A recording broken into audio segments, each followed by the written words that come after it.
We think of theology as beginning with belief in God. Our theology and religion assume that there is a higher power, an organizing principle, a source of life, and ultimate mystery that reveals itself to us. And whatever that mystery and source of life is, that's what we mean by the word God. We can never know everything about this higher power and source of life, but we can experience it, relate to it, and try to understand it. If theology is faith-seeking understanding, then faith and understanding both need and focus on God. But what if that idea actually hid other assumptions that we don't often pay as close attention to? For instance, imagine theology with God, but without the earth, without creation. Without the earth and creation, God just is. Whether we can prove God or not, it doesn't matter, because there are no human beings, no sustainable life, no world for God to dwell in and relate to. The name Adam and the Hebrew word behind it, Adama, literally mean red clay or red ground or red earth. Without life founded on the earth and in creation, there would be no theology, no people to seek faith or understanding, no world to live in, or human beings made in the image of God and animated by God's breath. So maybe God isn't the only foundation for theology. Maybe it's God and creation. It's God, the earth, and human beings. And without all three, Christianity is pretty empty. Our faith in God is pretty empty. Theology doesn't really mean much of anything, because we who seek faith and to understand the foundation and source of life, we don't really exist. Maybe the earth is more central to our abstract way of thinking about theology than we originally thought. It's not a new question. How did we get into this environmental crisis? I mean, I'm shooting this video and talking about the environmental crisis with you at the beginning of springtime. We're in the middle of Lent, a time that is set aside to celebrate the new life that comes forth in Easter. And Easter is in springtime. I mean, this whole season is about a time of celebrating the rebirth of the earth. At least it is for those of us who enjoy the four seasons. Those of us in the northern part of the hemisphere who get to experience the different seasons and see the new life come forth from the earth in the springtime. 20 years ago, I was in seminary for the first time, and I took my first environmental ethics class. And in that class, I learned about a man whose name is notorious in the world of environmentalism. He's an interesting guy, and he's not a scientist. He's actually a medievalist, and his name is Lynn White. The Lynn White thesis is pretty simple. It's basically this. It was written in 1967, about 54 years ago, and what his point was is he basically said, the historical roots of our environmental crisis, our ecological crisis that we're in, really comes down to really the way humanity is depicted in the Judeo-Christian tradition. He decided to look into the historical record and see the ways that theology has influenced our sense of who we are as human beings, our secular understanding of what it means to be a human being, and our relationship to the environment of the world we live in. Basically, he singled out this really common, well understood, and yet perhaps misinterpreted passage of the Bible. Human beings are supposed to have dominion and rule over the earth.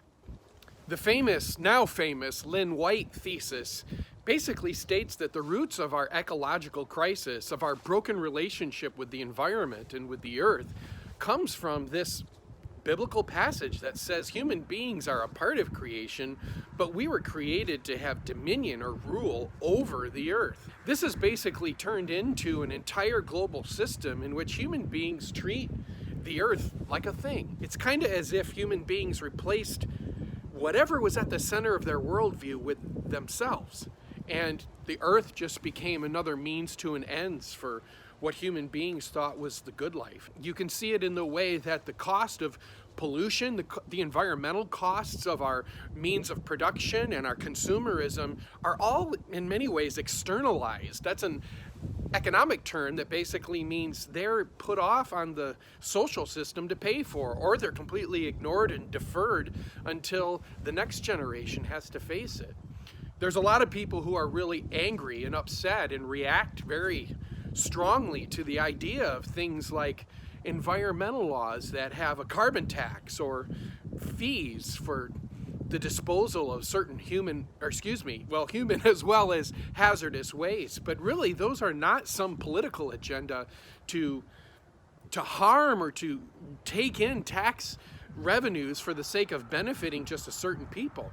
There's actually an enormous cost to the environment that is completely left out of the pricing of most of the things you and I enjoy every day. And so things like carbon taxes, pollution taxes of other kinds, and fees to cover the environmental impact of our economic lives is really just an attempt to right a wrong, which is to put the cost back in the cost of production, so that it's something that we actually feel and think about when we consume.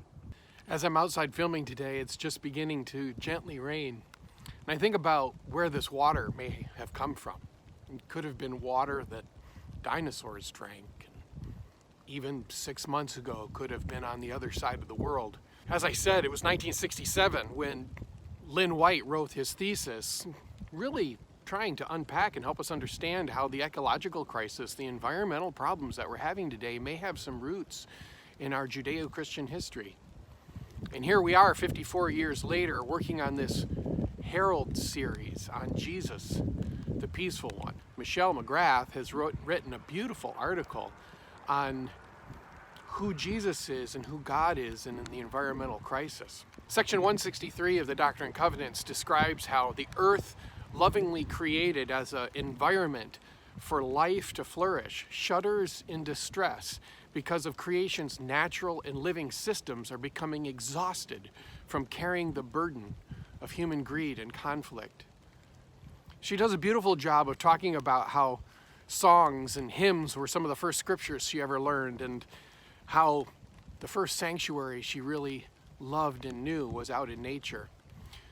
Michele does a wonderful job of explaining the environmental crisis we are in and the impact human beings are having on the globe.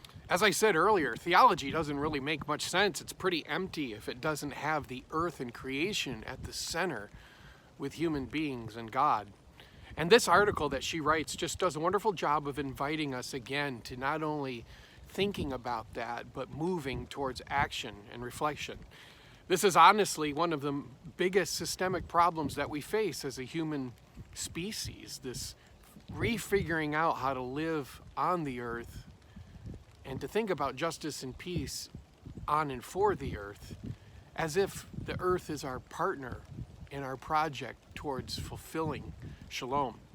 I invite you to take a look at this article and to read it closely, and do so more than once, because Michele does a beautiful job of really inviting us into this level of discipleship that we really can't ignore. As you journey through Lent and move towards springtime, it's important to remember that this belief in new life doesn't just come from the gospel. It comes from the text of creation every time we experience spring. Pay attention to the social media and the church's notifications over the next few weeks so you too can pick up on this conversation, the Zoom call that is going to be held with Michele McGrath, the author of this article, so that you can contribute to the conversation about what it means to pay attention to the environment, the ecological crisis, and perhaps respond to Christ, who's calling us towards peace, not only for each other, but also for the earth. I look forward to seeing you online, and blessings to you as you journey towards the end of Lent and the beginning of a new life for everyone, hopefully also for the earth.